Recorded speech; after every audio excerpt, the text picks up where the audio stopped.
며느리의 명절 해외여행, 시어머니의 마지막 선택. 어머니, 이번 설날은 장모님이 많이 편찮으셔서. 아들 준호의 말이 채 끝나기도 전에 제 마음은 이미 무너져 내리고 있었습니다. 2년 전부터 매년 명절마다 듣던 변명이었으니까요. 안녕하세요. 저는 분당에서 40년째 식당을 운영하고 있는 67세 김영자입니다. 남편과 사별하고 홀로 아들을 키우면서도 하루도 쉬지 않고 일했어요. 그렇게 모은 돈으로 아들이 결혼할 때 쓸 신혼집을 미리 장만했죠. 분당 신도시에 자리 잡은 32평형 아파트였어요. 5년 전 준호가 미영이라는 며느리를 데려왔을 때는 얼마나 기뻤는지 모릅니다. 대기업에 다니는 며느리의 똑똑하고 예쁜 모습에 가슴이 벅찼어요. 이제 우리 준호가 행복하게 살 수 있겠구나 하는 안도감에 밤새 잠을 이루지 못했습니다. 증여세 문제로 집을 아직 제 명의로 두고 있었지만 처음엔 그들도 이해한다고 했죠. 그러나 행복도 잠시 김영자 씨의 삶은 예상치 못한 방향으로 흘러갔습니다. 작년 여름부터 며느리의 태도가 달라지기 시작했어요. 유독 살갑게 굴더니 진명의 이야기를 자주 꺼냈습니다. 그때는 몰랐어요. 제 진심을 기만하고 제 재산을 노리는 계획이 이미 시작되었다는 걸. 그저 젊은 애들이 조금 조급한가 보다 라고 생각했습니다. 아들 부부가 또다시 장모님의 병간호를 핑계로 해외여행을 떠났습니다. 할머니, 외할머니가 아프대요. 4살 지수가 저를 꼭 안아주었어요. 가슴이 찢어질 것 같았지만 그래도 미소를 지어 보였죠. 그래, 우리 지수 할머니랑 같이 있자. 준호와 미영은 캐리어를 끌고 서둘러 나갔어요. 아픈 장모님을 위한 효도 관광이라더니 서두르는 모습이 왜 이리 들떠 보이는지. 지수를 재우고 나서 식당 일을 하는데 단골 손님이 한 말에 가슴이 철렁했어요. 아니, 영자 씨 사돈댁 어머님이 아프시다고요? 제가 어제 골프장에서 뵀는데 깔깔 웃으시면서 라운딩 도시더만. 손에 들고 있던 그릇을 떨어뜨릴 뻔했어요. 설마 하는 마음에 떨리는 손으로 사돈 어른께 전화를 걸었습니다. 그 순간 불안은 현실이 되었고 2년간 쌓였던 의심이 확신으로 바뀌었어요. 떨리는 손으로 며느리의 SNS를 열었어요. 그 순간 제 가슴이 멎는 것만 같았습니다. 드디어 해외여행? 이번엔 시어머님 속이고 파타야로. 네가 제일 잘하는 거 아냐? 크크크. 얘들아, 이번에 계획대로 되면 곧 좋은 소식 있을 거야. 시어머니 설득해서 32평, 명의도 받고 거기 팔아서 더 좋은 데로 이사 갈 거거든. 댓글들을 읽을수록 숨이 막혀왔어요. 지금까지의 모든 거짓말, 아픈 사돈 핑계, 모든 게 계획된 것이었네요. 김영자 씨의 눈에서는 뜨거운 눈물이 흘러내렸습니다. 그동안 자신이 얼마나 순진했는지를 깨달았습니다. 가슴속에서는 분노와 배신감 그리고 깊은 상실감이 뒤엉켰습니다. 지수의 방을 들여다보니 아이가 곤히 자고 있었어요. 저를 볼모로 삼아 재산을 노리는 그들이 맡기고 간 우리 지수. 이 아이의 순수한 마음마저 이용한 거예요. 식당 카운터에 기대어 서서 지난 2년을 돌아보았어요. 명절마다 저만 빼놓고 떠난 여행, 갑자기 살갑게 굴기 시작한 며느리, 수시로 꺼내던 진명의 이야기. 이제는 더는 참을 수 없었어요. 바로 부동산에 전화를 걸었어요. 여보세요? 분당 청실부동산인가요? 순회동 101동? 잠시 후 충격적인 사실을 알게 됐어요. 제가 투자해서 아들 신혼집으로 마련해준 그 집이 이미 매물로 나와 있었던 거예요. 제 허락도 없이. 어머님, 그 댁 실소유 주시죠? 요즘 많이 귀찮으시죠? 매일 부동산 와서 집 보여달라고 하고. 온몸에 식은땀이 흘렀어요. 그동안 며느리가 제 허락도 없이 몰래 집을 내놓고 매수자까지 찾고 있었던 거죠. 부동산에서 나오는 길에 옆집 미숙 씨를 만났어요. 영자 씨, 요새 집에 자주 사람들 오던디. 파시게요? 아니요, 몰랐어요. 제가 모르는 새. 아이고, 지금이라도 아신 게 다행이네요. 우리 옆 동네 최 씨는 자식들 다 주고 나니께 배신당했더만요. 점여오는 마음 한켠에 저는 단단한 결심을 했어요. 저를 이용하고 제 재산을 노리며 손주까지 이용해 저를 기만한 자식들을 이제는 더 이상 속지 않을 거예요. 바로 은행에 가서 통장을 확인했어요. 다행히 아직 대출은 없었습니다.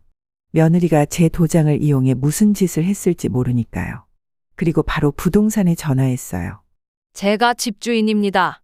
지금 당장 매물 내놓으세요. 금매로요. 네? 아드님이 그건 무효예요.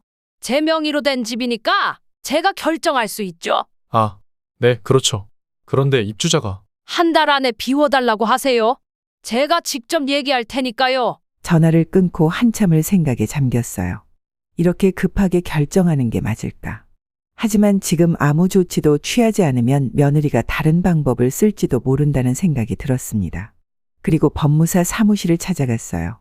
어르신, 현재로서는 어르신께 소유권이 있으니 매매는 가능합니다.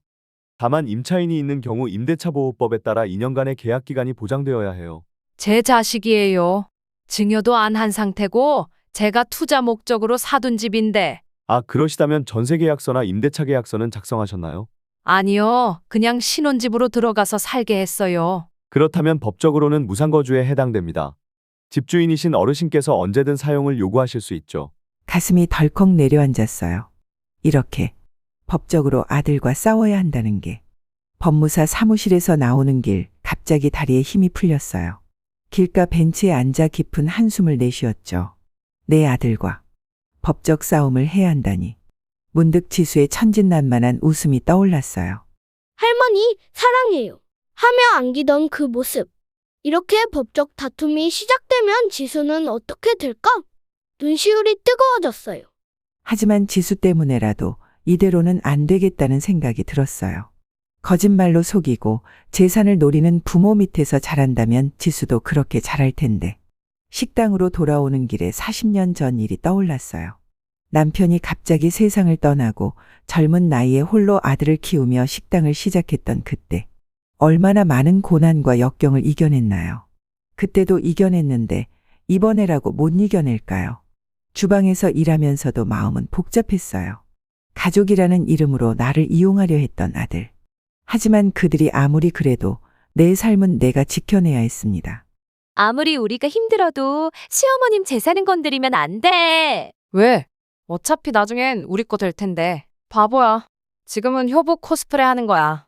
지수 맡기면서 신뢰 쌓고.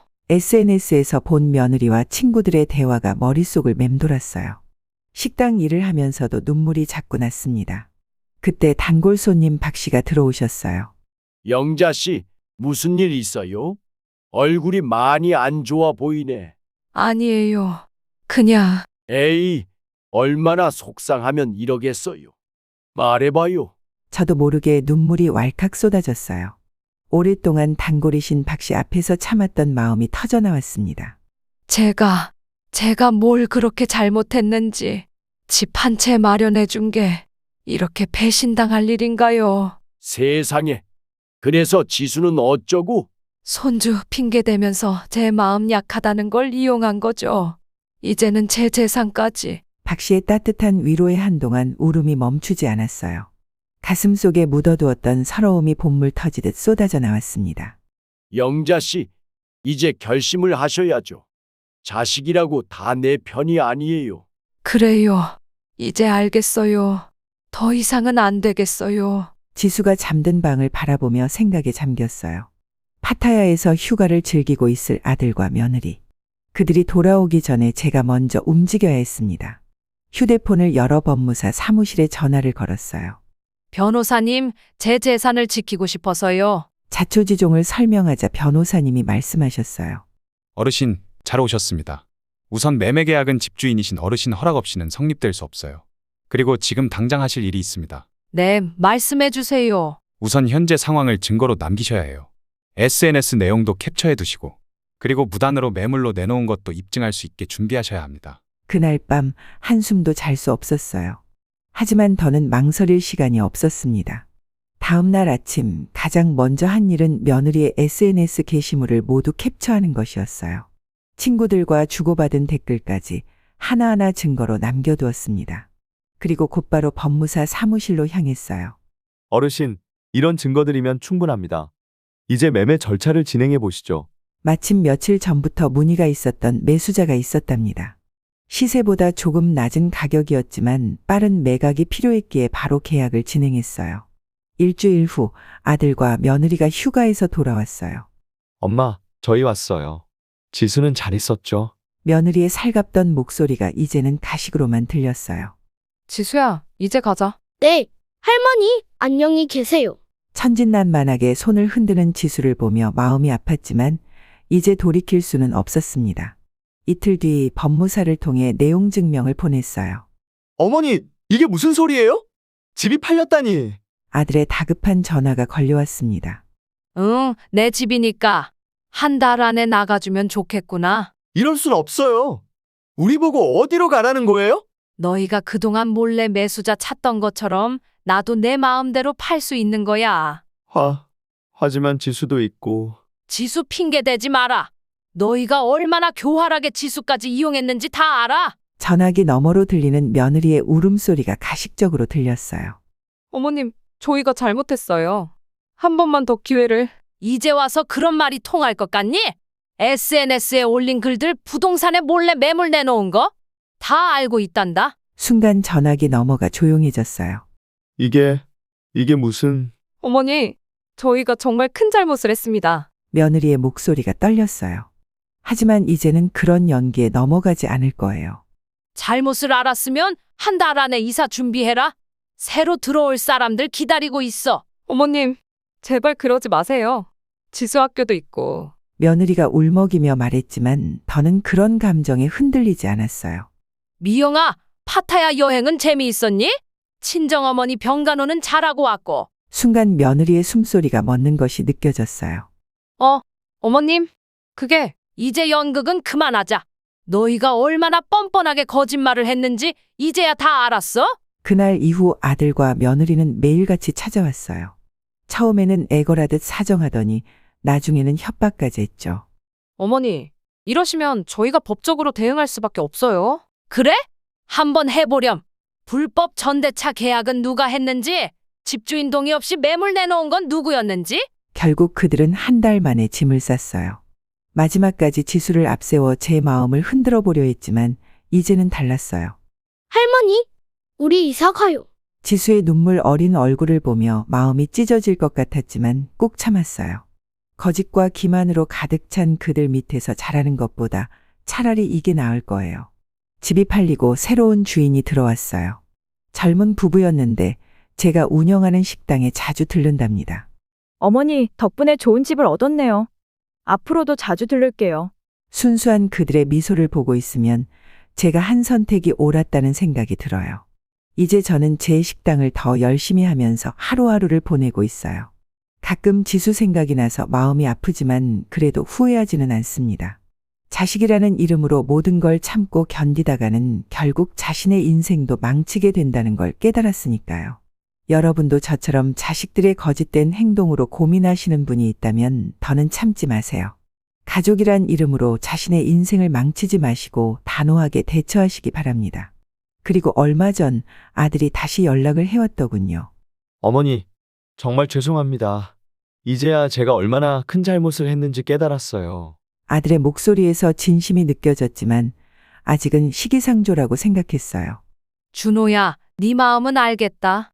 하지만 진정한 반성은 시간이 필요한 법이야. 어머니, 네가 진정으로 달라지고 싶다면 스스로 서는 법부터 배워야 해. 거짓말로 남을 속이고 편법으로 이득을 보려 했던 그동안의 모습들을 돌아보렴. 네, 어머니 말씀이 맞습니다. 지수를 위해서라도 너희는 먼저 바른 부모가 되는 법을 배워야 할 거야. 그게 진정한 사랑이란다. 여러분, 자식을 사랑한다고 해서 그들의 잘못된 행동을 무조건 용서하고 덮어주는 건 오히려 독이 됩니다.